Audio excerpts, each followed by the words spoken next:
main characters are not as mean today as they were in the early 2000s and the 90s. And I'm not really sure why that is, other than like writers having a fear that their characters will be too disliked. And if that's the case, grow a pair. Sorry. Hi, Happy New Year! Welcome back to my channel. If you are new here, which is about 1,000 of you, which I cannot wrap my mind around, welcome to my channel. I'm so happy you're here. Today, we're talking about Cruel Intentions, the movie from 1999, and the reboot that just came out this past November. So we're gonna have to go way, way back to 1782 when Pierre Chauderlot de Laclos wrote a book called Les Liaisons Dangereuses, which is probably better known to you as Dangerous Liaisons. And from that book came 4 film adaptations and several theatrical adaptations, several books before the 1999 cult classic Cruel Intentions. This movie was headlined by Sarah Michelle Gellar, Phillipe, Reese Witherspoon, and Selma Blair. They really don't make teen movies with star-studded casts the way they used to. And after years and years of development hell, the show was finally released in November of 2024. It was promoted as somewhat of a reboot to the movie, same title, but a more modern take on a similar story. So you clicked on this video to find out if I think that the reboot is as good as the movie or better. And I'm not gonna waste your time. The quick answer is no. No, it's not better. We're going to get into the things that worked for this reboot before we talk about the things that didn't work, simply because that list is a lot longer. Okay, things that worked. The Greek setting. I think the Greek setting worked great. And because of that setting, they were able to elaborate on class, race, in ways that the movie didn't have time to do, but also didn't really have the narrative space to do. This show had more opportunities to get into those elements, and I honestly appreciated that. I think the Greek setting was also ultimately more familiar and recognizable to more people than the Manhattan socialite. Correct me if I'm wrong. One thing that I thought was really cool in the show was the use of names. So I don't know if you noticed, but almost every character had a first and last name. That's pretty standard. That's not where I think things get interesting. The only main or supporting character who didn't have a last name from the first episode, was not introduced as a first last name, was Blaze. And I think that's particularly interesting considering he's the only male student of color we really interact with, and a big part of his characterization is the fact that he doesn't come from a family with wealth the way his brothers do. He is just known as Blaze because his last name doesn't matter, his family doesn't matter, his history doesn't matter. Whereas the other characters, they're introduced from episode 1 as Annie Grover, Caroline Murtoy, Lucian Valmont, Scott Russell. Their last names matter because their last names carry legacy and carry wealth and carry family history that informs who they are in the context of the show. And so I thought it was a really interesting and great choice not to give Blaze a last name he actually does finally get a last name in the last episode, but I'll touch on that later. I thought that was awesome. Do I think it would have added something for his last name to better represent his heritage? Maybe, but I think that's arguable. I would love to hear your thoughts on that. What I also think is interesting is Professor Chadwick. We only know him as Professor Chadwick for the majority of this show's run. So throughout Cece's relationship with him, no matter how intimate it seemed that they were getting or becoming, she still always refers to him as Professor Chadwick, and that makes clear the line between them. And then the first time he actually shares his first name or is referred to by his first name is when Caroline pretends to be an adult, literally puts on adult clothing and seduces him. Then we get his first name. And I think that's interesting. Like, he still saw Cece as a child, but more importantly, I think Cece still saw herself as a child in relation to him. I could talk about their dynamic forever, and I don't want this video to be super long, so I'm gonna cut it there, but I would love to talk more about them in the comments if you have any thoughts. Another thing I think worked well in this reboot was how they handled racism compared to the movie. The only person of color in the movie, I don't want to be wrong, but I'm at least the only supporting lead actor is Sean Patrick Thomas, who plays Ron in the movie, and that's Cece's tutor. The fact that he's black is a very big deal for his characterization. It's almost like he embodies Cece's loss of innocence, which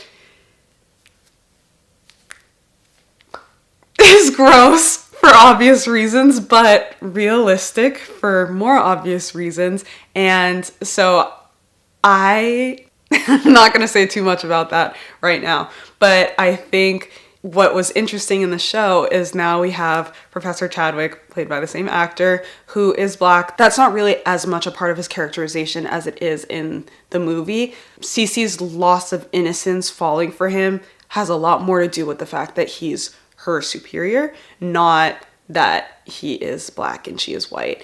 Also having Annie, who is the personification of innocence, be played by a black actress. She's the vice president's daughter. It shows how far we've come from when the movie came out in 1999 to now, but then also shows how much of how we haven't, which I honestly was sad but cool to see. What I think this show nails is that in these elite structures, race is not as important as class. So Annie is never othered for her race. If anything, she's othered for her proximity to power, whereas Blaze is othered, and it's never really indicated that that's because of race, though I will never say that that isn't part of the characterization, because I 100% think it is. But a lot of his othering has to do with the fact that he does not have the kind of obnoxious wealth that his brothers have, and he is putting on a show trying to pretend that he does, and obviously that doesn't work because money runs out. Do I think they could have done more? Yeah, sure, I do. A lot of the critiques of this show is that they didn't have enough people of color, and I think that is just so... Speaking as someone who went to a college that I'm like 99% sure this college was based on, this was true. This was true to life. There would have been no more people of color. That's just not how these circles work, and I think choosing to cast people of color in these positions and these roles any more than they did would have rung false.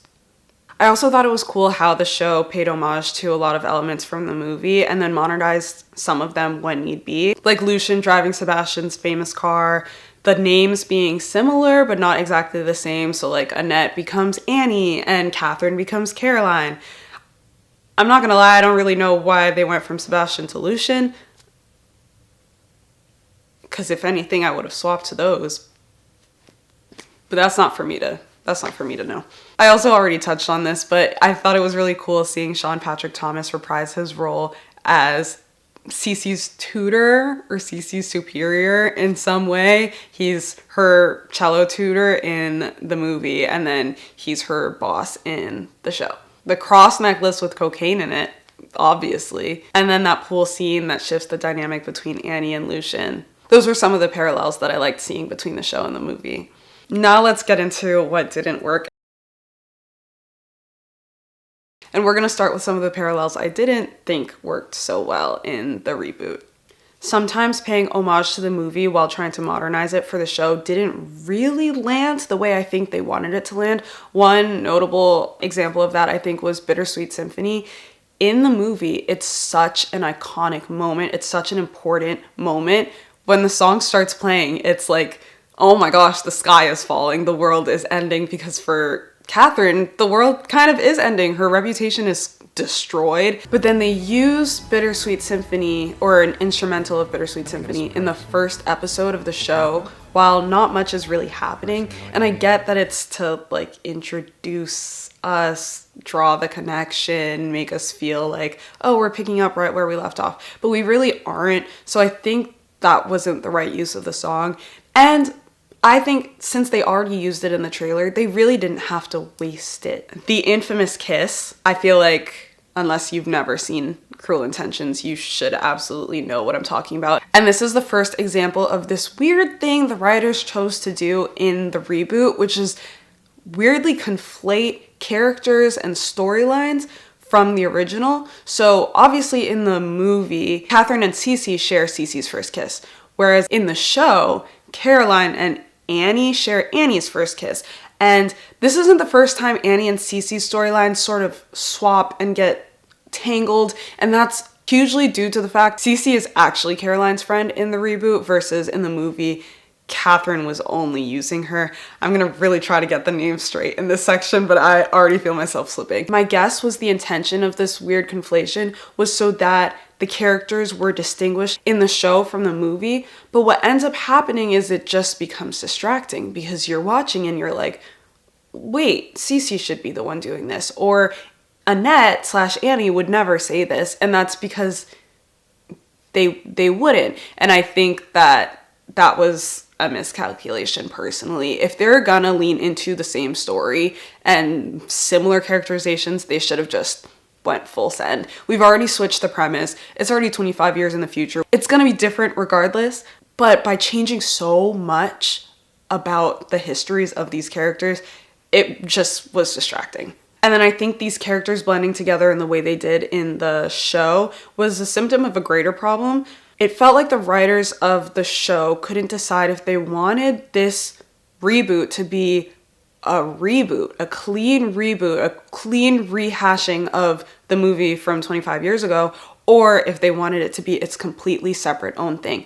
And if they had wanted that, they shouldn't have kept the names of the characters the same. They shouldn't have built so much on the nostalgia of the movie. I think they could have just done something different.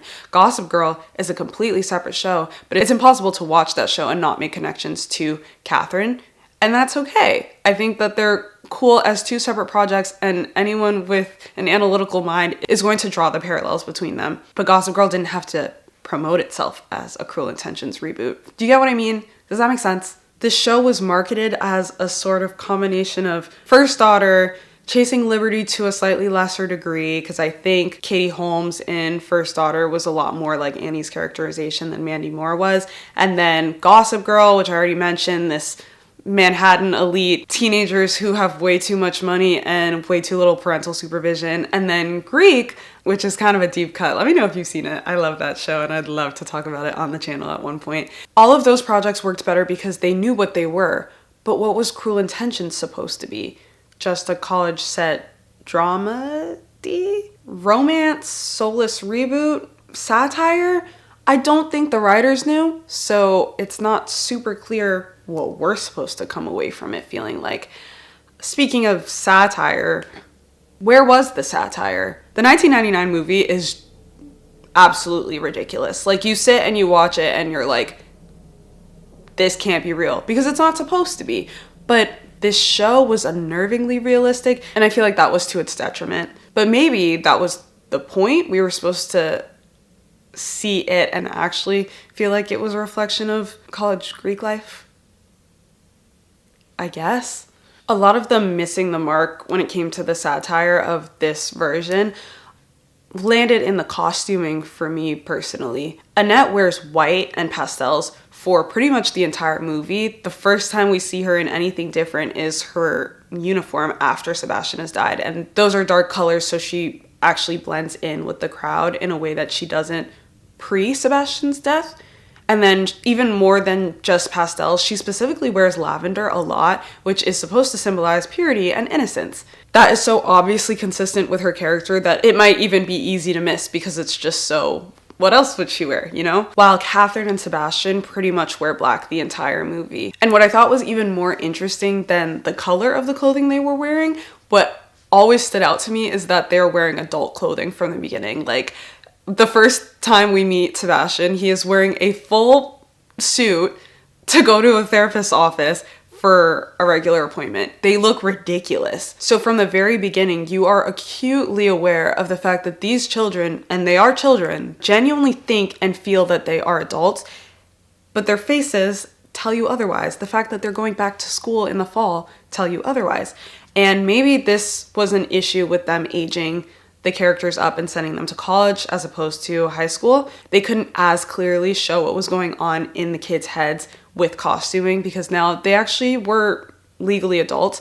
But I think there could have been more creativity there. There could have been more thought toward how the characters were dressing, because it was a lot more subtle in the show. But the point isn't subtlety in Cruel Intentions. The point is critique, and the critique is obvious, and the show wasn't as obvious, in my opinion. Of course, I have thoughts about the casting. I'm going to start with Reese versus Savannah, because that one's a little separate in my mind. I think Savannah nailed the innocent part of Annette/Annie's personality, but the depth that Reese brought to the character was super important. And to be fair, I don't know that that was necessarily a lack of ability on Savannah's part as much as it was not as much writing, because even though Annette is portrayed as this perfect, pure, innocent girl who cannot be touched, she does have a boyfriend in the movie. We never see him, but we hear of him multiple times. So essentially her relationship with Sebastian is cheating. They don't dwell on that, which I think is interesting, because I feel like they still want us to see her in this good girl, perfect light, who has been somewhat tarnished by exposure to the Manhattan elite. But in Cruel Intentions, the show, Annie's not really doing anything wrong by entertaining Lucien. Unless you count her loyalty to Beatrice and feeling like she shouldn't mess with someone her new friend slept with last year who doesn't really seem that emotionally affected by it. I don't know. It didn't feel like the stakes of her relationship with Lucien were as high as Annette's stakes for entering a relationship with Sebastian. So that's why I'll say part of it had to have been on the writing and the choice to make Annie this super innocent, hasn't ever even been kissed before character, and take things from Cecile's characterization and attribute them to her. And I'm rambling. Sarah versus Sarah. So Catherine and Caroline. I'm not going to dwell on this too much. I do like Sarah Catherine Hook. Watching Cruel Intentions makes Blair Waldorf from Gossip Girl seem like a child, like a baby. There's nothing threatening about her compared to that horrible wench. But in the show, because they spend so much time trying to make Caroline and Lucien empathetic characters, it does take away some of the sting of the things that they do. And I'm not defending them at all. I would never. But it's not biting. And the reason I still feel the need to bring this up, even though I just said the characterization makes them more empathetic, is because this is something I talked about in the Mean Girls musical movie video that I did last year. Mean characters are not as mean today as they were in the early 2000s and the 90s. And I'm not really sure why that is, other than like writers having a fear that their characters will be too disliked. And if that's the case, grow a pair. Sorry. I think that it's okay to hate a character like Caroline and Lucien. I think that's okay for viewers, just like it was okay for viewers in the 90s to say, oh my gosh, these kids are horrible, they suck. We can come away from this not thinking this person is super woke and comfortable with the intricacies of politically correct language. They wouldn't be. The real life versions of these characters wouldn't be. And I'm not going to say that's okay. I think it's revolting, but that's the point. They're supposed to be revolting. Zac versus Ryan. I am not going to add to the hate because I just don't want to. I just don't want to. What I will say is the portrayal was better than I anticipated, because just seeing pictures of him before the show came out, I kind of felt like, ooh, they really misunderstood this character. Sebastian/Lucien would not wear his hair like that, would not dress like that, would not look like that. But honestly, I reflected on it and thought about what the guys who were the most popular in my college's frats looked like and weren't athletes. It was decently accurate. I think it was decently accurate. So in terms of the look, I'm not going to add to that argument because I actually don't think it was as far off as people online are making it seem, but I still don't think he nailed the... I'm trying not to swear.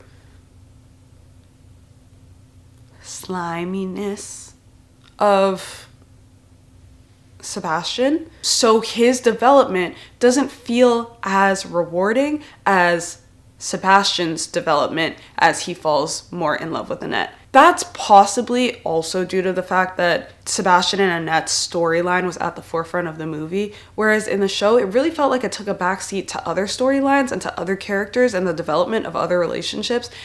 Gonna talk about that later. But I just didn't feel like he changed that much as a result of knowing Annie. And I could be wrong. I guess the essential thing is that he didn't want to film them their first time and share it with Caroline. But yeah, I don't know. I wouldn't say that that was as much growth as the Sebastian we meet in Cruel Intentions is just so disgusting, so horrible. He makes my skin crawl. And this one didn't really make my skin crawl, personally. With that said, casting could have been significantly worse. Take what I'm about to say next with a grain of salt, but apparently they were heavily considering Jenna Ortega for the role of Caroline. Yeah, and then even crazier, for Lucian, they wanted Shawn Mendes. Potentially even crazier, for Cece, they wanted Jojo Siwa. So I'm happy with where the castings ended up, all things considered. I think that those were the parts that needed to be.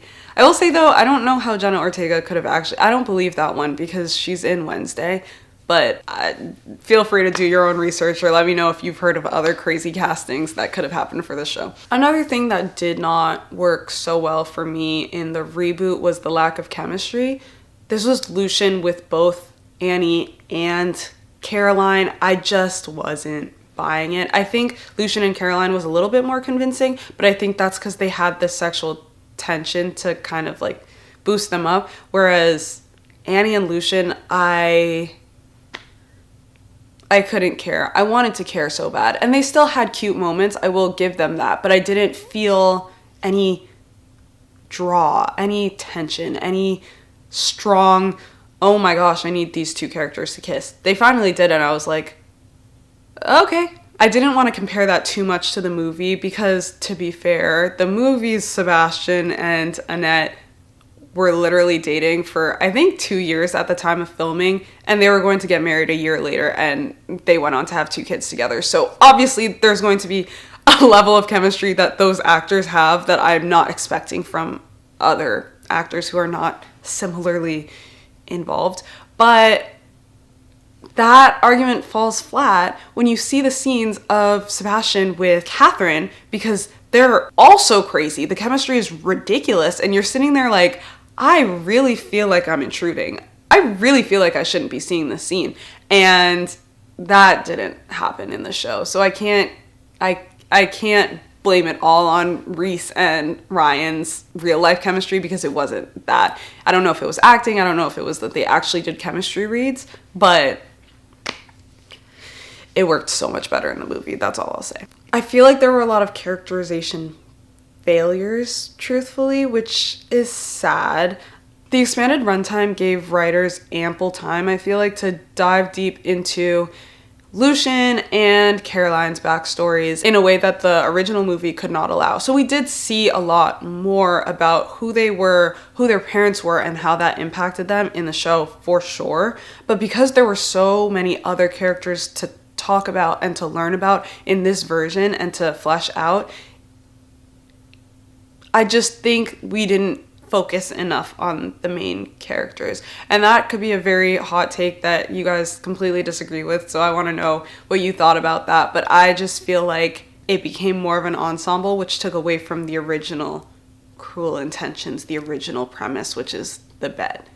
And then the last thing I'll say is the ending was so disappointing. I was holding my breath for the last maybe 10 minutes of that episode every time Lucien came on screen, because I thought, oh, is this when he's gonna die? Is he gonna? And then he's even driving off in the car, which is the way the movie starts. And I'm thinking the whole time, oh, he's gonna get into an accident. Oh, someone's gonna hit. Nothing. Fade to black. Credits rolling. The lack of an ending was, to me, a symptom of a bigger problem. The show was just afraid of taking risks in a way that the movie was not. I just don't think you can reboot a movie with an ending like that and not kill the character who died. Like, it's such a big deal that Sebastian tries to improve himself and dies. He dies in the act of saving Annette's life. And because that doesn't happen, there's no major redemption in that way, even in death, for Lucien. It just feels like, oh, hey, we forgot to write the ending. You guys come back. This isn't the last episode. There's more. And there wasn't more. So I think maybe that's because they're setting up for a season 2. And if that's the case, will I watch?